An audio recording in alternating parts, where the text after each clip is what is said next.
আমি ভাবতে পারিনি যে আমার সাথে এরকম একটা ঘটনা ঘটবে। রাত তখন 3টে বাজে আর আমি একা একা কাজ থেকে বাড়ি ফিরছিলাম। রাস্তাঘাটের চারিদিকটা ছিল ফাঁকা এবং অন্ধকারে ঢাকা। আর আমি এই শুনশান এবং নিঝুম রাস্তা দিয়ে একা একা বাড়ি যাচ্ছিলাম। আর আমার কেন জানি না মনে হচ্ছিল কেউ যেন আমাকে পিছন থেকে ফলো করছে। আমি ওটা আমার মনে ভুল ভেবে সামনের দিকে এগিয়ে যাচ্ছিলাম। কিছু দূর যাওয়ার পরেই দেখতে পেলাম হঠাৎ করে একটা লোক কোথা থেকে রাস্তার মাঝখানে এসে দাঁড়িয়ে দাঁড়িয়ে আমার দিকে তাকিয়ে আছে।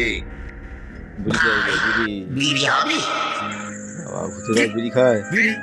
না না, আমি হচ্ছে বিড়ি ফিড়ি খাই না।